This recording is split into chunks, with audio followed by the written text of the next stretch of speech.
There is a ton of distrust out there in the Canadian population of the Canada Pension Plan. You might wonder why have so many people lost faith in the system that we have in place to help us when we get to our retirement years. I have a thesis on this, which I'm going to share with you. But before I go there, on a global scale, actually Canada comes in with pretty high marks when we're compared to a lot of the other pension plans around the world. This fact is lost on a lot of people, and I think this really can contribute to their misunderstanding or their mistrust, and I will talk more about that in just a few minutes here. But my thesis out of the gate is this. The huge cause of distrust that so many of our fellow Canadians have is simply in the struggle to understand the design of the Canada Pension Plan, to understand the purpose that it serves in the first place. There are, without a doubt, very complex rules. There's a ton of regulations. I feel that with this complexity, people can get overwhelmed as they're trying to navigate their way through the system itself. That then leads, of course, to frustration, and worse yet, of course, to mistrust. If the system were easier to understand, if it was easier to navigate what our benefits are, how we can apply, how can we receive the money that we're entitled to, and understand what we're supposed to receive, it would really help a lot, I think, for those people who have lost faith in the system as a whole. In its simplest form, the Canada Pension Plan isn't really that hard. Like, the structure of it is pretty easy to understand. There's three main components to it. There's the retirement benefits, there are disability benefits for those who need them, and then there also are survivor benefits. Those are the three main components of the plan. In its 2022 annual report, CPP Investment says it has a critical mission to help support a strong foundation for Canadians' financial security in retirement. They go on to say the CPP is designed to provide a stable source of retirement income to Canadians today and over multiple generations. This is where I think we sort of get into this debatable realm here, where I agree that the stable source of income is provided for when we look at the actual numbers, which we'll look at here in just a moment. I do agree with that. But stable, of course, doesn't mean a whole bunch of money. And the debatable part, in my opinion, is whether it, in fact, creates a strong foundation. That means different things to different people. But again, we'll look at some things in just a few moments there. The program itself sounds straightforward. We've got those three components we just looked at here. But when we drill down, this simple plan very quickly becomes quite complex. And as I think I mentioned, this complexity then will lead to frustration. And that eventually leads to the plan, or the perception that the plan is unfair. And we're hearing a whole bunch of that out there in the general population. The real kicker to me is that this belief harms not only the program, but more importantly, it harms the retirees who are, taking part in the program. But big part of this is that if people don't understand how the program works and don't have the tools necessary to prepare themselves properly, they're going to arrive at their own retirement without having prepared and will suffer, as a result of that. When we look at some of these complications, one of the reasons, as I mentioned, there's lots of rules, there's lots of regulations, there's lots of exceptions. A few of those things are like the following. If we look at things like age, we look at income, we look at the employment status, these are all examples of factors that will determine how much you'll receive when it comes to your turn to start collecting investments. If you don't understand these earlier in your life, that can have huge and lasting impacts when when your time comes to retire. There are additional features, things like if you have children and you've taken time out of the workplace to raise your children, try and figure that out. I mean, there's a complicated factor in how you figure out how that impacts your pension ultimately. There are things like survivors' pensions. Again, these are just a couple of examples that lead to confusion. And once you start factoring these in, it really becomes complicated quite quickly, sadly. There is a clear perception that the program is unfair. And examples of this, people will say things like certain groups of the population are favored, whether it's high-income people are favored or low-income people get more than they should. A classic is new arrivals that are arriving into Canada. They're better off than people who worked for 40 years.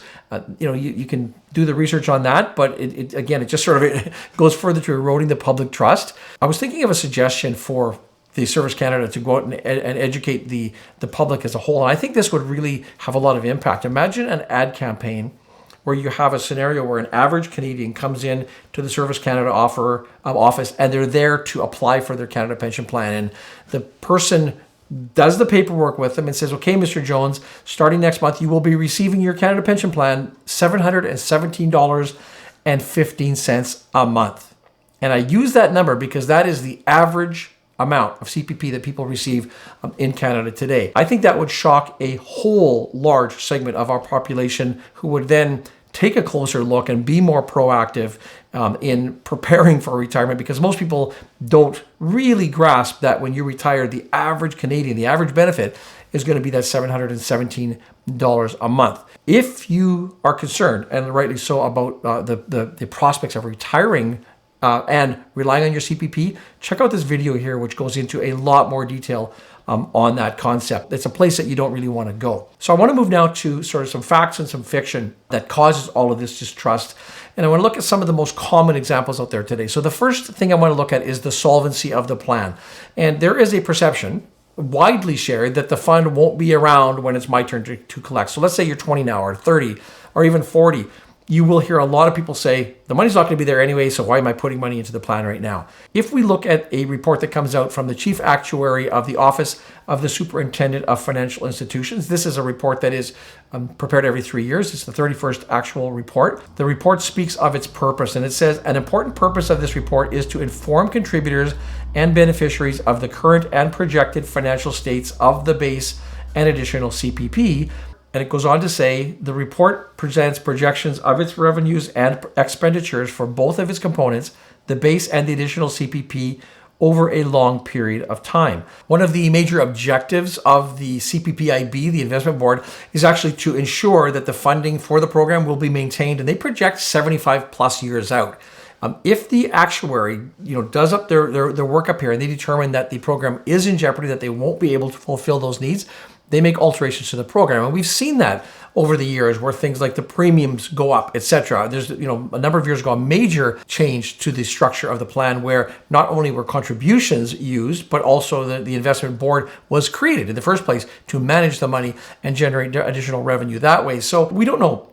Not many of us watching this video will be here in 75 years from now. Hopefully, maybe a few of you younger people will be. Another area I wanted to talk about here, another concept, is this concept that the government misuses the funds. And you will hear a lot of people talk about how they just, they'll do other things with the fund other than what it's intended. Now, a quick fact check here. The plan is covered by legislation, and hopefully a few things here we'll talk about will give you some comfort that the CPP investments will be around. If we look at the 2022 annual report, a few things.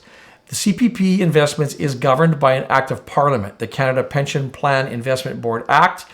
That is a legislative piece that makes sure that there are rules that have to be followed. All fund assets are owned by CPP investments and are entirely separate from the assets of any government. Unlike old age security, CPP benefits do not come from general tax revenues. The money required to pay CPP benefits comes from only two sources: contributions from individual contributors and their employers based on employment earnings up to the maximum amount covered by the CPP, and investment returns. And then finally, the report states, most importantly, unlike taxes that go into the federal government's consolidated revenue fund, CPP contributions and net assets of the fund may only be applied to meet the obligations of the CPP. Now, I get it. I know there are some of you watching this that say that's hogwash. It's not really the way it's actually managed. The government's going to do whatever they want. The purpose, the reason I'm even putting this video together is to educate, to sort of hopefully clear up some facts, and hopefully that sort of contributes to that for those of you who want to look at this legislation. I don't expect you to go and read the acts, but here's a venue that you can learn some of these facts. I want to move on to this concept that we have one of the worst plans out there. It's better to retire somewhere else because Canada's mismanaging everything and we're all in deep trouble. Certainly, plans that we have in place aren't perfect, but as I said earlier, when we compare them to other countries around the globe, we actually get fairly decent marks. And I want to look just briefly here at a 2022 Global Pension Index report by Mercer CFA Institute. It compares 44 different countries and looks at three main components: the adequacy, the sustainability, and the integrity of each of these aspects of a pension plan. When it looks at adequacy, it notes that the primary objective of any pension system is to provide adequate retirement income. Clearly, that's something that's really important, is that we have adequate funding.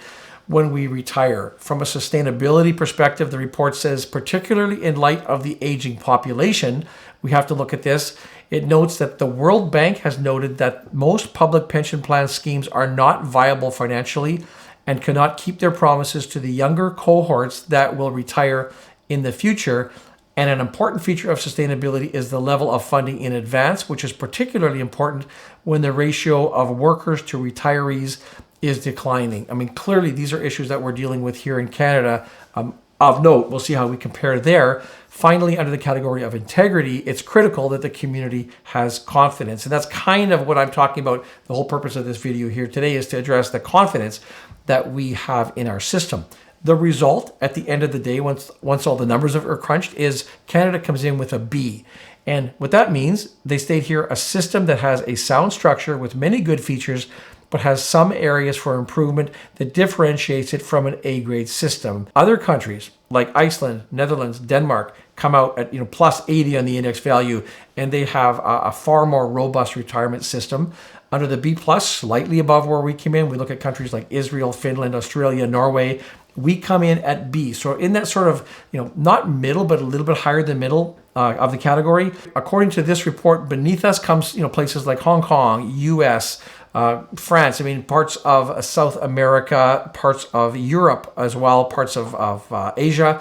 In the C category, you can see the countries there that fall at a level or rating below what we have. And then down at the bottom, there's 6 countries there in particular that seem to be struggling when it comes to this concept of having a sound system. When we look deeper here and look specifically at Canada, we can see on the overall index, we came in ranked at 13 out of the 44 countries. The adequacy component, we ranked 18th out of the 44. From a sustainability, we ranked in 11. And from an integrity standpoint, we ranked in at 20. So that kind of gives you the sort of the experts' view on how our plan compares to our peers out there. If I conclude this section here, we looked at, in the big scheme of things, Canada is in the game when compared to its peers, and the CPP generally is well run and a secure program. I want to sort of address the last thing out here in this video today, which is the bad returns. And a lot of people will argue that if you gave me the money, rather than put it into the CPP, I'll do better and it'll come out much further ahead. And there is some truth to that for a certain segment of our population. And I'm actually preparing a video for the future that will address specifically that concept. But for the purposes of what we're doing here today, let's look through the actual numbers of this massive fund and see how it is compared. As of March 1st, 2022, which is the most recent report I have available, the net assets of the fund were $539 billion. We can see here that the 10-year compound return is 10.8% net of any costs. The 5-year return, a flat 10%, and 6.8% for the 1-year period just leading up to this here. Really importantly, I look at the 34 billion number here over the 1 year, or $329 billion over the 10 years. This is annual income that comes into the portfolio, and the relevance, significance of this is that replaces income that we would that replaces contributions that we would otherwise have to make to keep the plan at its sustainability that it is right now. So that revenue is really important from an overall longevity prospect of the plan. If we have a quick look here at how the fund is invested, if we look at it from an asset class composition, we can see it's spread between infrastructure, real estate, credit, public equities, private equities, and their fixed income component there. From a geographical composition, we can see that the fund does invest around the world. Interestingly, a lot of people would probably think that the fund invests mostly here in Canada, but of course, if you're managing an equity portfolio, there are lots of opportunities elsewhere outside of Canada. So we see that reflected here. And from a raw dollar angle, this gives us sort of a snapshot here, how much money is invested around the world. I hope that this video covers a lot of reasons for mistrust. Now, there is another video that I encourage you to watch if you haven't already done so right here. And this goes into the overall pension scheme we have here with CPP, Old Age Security, and GIS in a lot more detail. Thank you for watching this video. I'll see you in the next video.